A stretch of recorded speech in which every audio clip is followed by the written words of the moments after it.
All right, to wrap up the presentation on college recruiting through Goffman's lens, I wanted to talk a little bit about Goffman's frame analysis and to help you understand as student athletes and as parents that every person that you speak to in this process is going to have an agenda of sorts. They're going to speak to you from their experience, or as Goffman termed it, with their frame.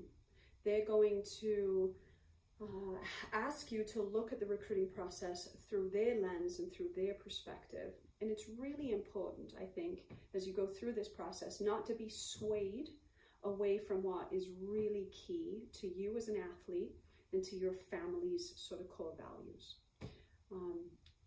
I'll just talk a little bit about my experience as a club coach. I wanted all of my players to go and play at the Division I level. I thought at the time that reflected on my ability as a coach to help prepare them for the next level and on their ability as a player, as an athlete, to perform at that level.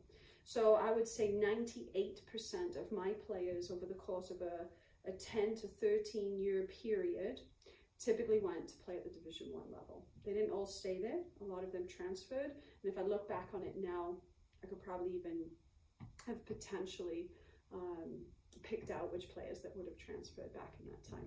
As a college coach here for the last 5 years at both the Division I and Division II level, now I come in it more from a find the right fit. And that isn't always at the Division I level. I think if you are a highly driven academic person and you have a very specific major that you want to go into and you're being recruited by a top 20 Division I school in the country, but they won't allow you to study that preferred major, then you have to understand that even though signing for that school is going to make you look exceptional to your friends and you're going to be this and that on social media, you have to understand that the likelihood of you enjoying that experience and going on to be what you want to do in the rest of your life, that's going to take away from it. School size is a really big one. If you are coming out of a really small high school and you're looking to go to a school that has 40 to 50,000 students, you don't have any experience of what that situation looks like. It's not to say that you cannot succeed there. It's just like distance from home. If you've never traveled with your family to the other side of the country and your family has always traveled to every single tournament to support you, how is it going to feel playing a soccer match or a basketball game or running a track meet and not having any of your family there to support you? So parents, you have to understand that if they're looking to deviate away from some of their core values and some of the key things that they wanted going into the process as they make this final decision, then your support is going to be key to get them through it.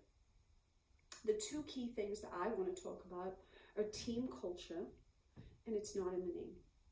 If you're somebody that places a huge value on having a great team chemistry and having a coach that communicates well with you or is honest with you, and you end up going to play for a coach that really doesn't care about team culture and isn't somebody that will tell you why you're playing or not playing or what you need to do in order to improve, then the likelihood of you enjoying playing for that person and interacting with them on a daily basis is very low. So do your research. Do your research on that coach. Reach out to people that have played for him or her. Speak to players that are on their team currently that are key leaders, but more importantly, players that never step on the field or on the court. Players that are in that locker room that don't get any playtime.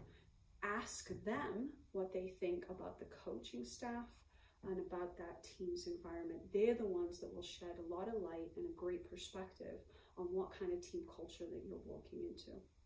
And the last thing for me is it's not in the name. As coaches, we talk a lot about it's about the badge on the front of your shirt, not about the name on the back. We want our players, our athletes to be invested in a team-first mentality. Going through the recruiting process, it is the complete reverse. Don't think about the name of the school. Think about the name on the back. What is going to make you happy over the course of that 4 to 5-year period of your life.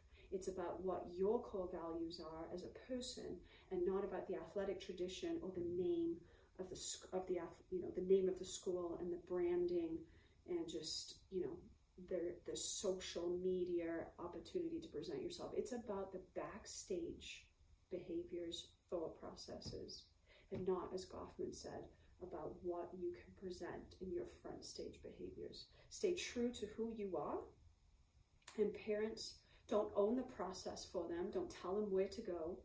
Don't own the process. Ask them to be invested in the process. But I do think it's incredibly important for you to help guide them and give them advice on what you see as key things that help your child be happy, and to make sure that at the end of the day, when they make this decision, they're making it with both backstage and front stage thought processes.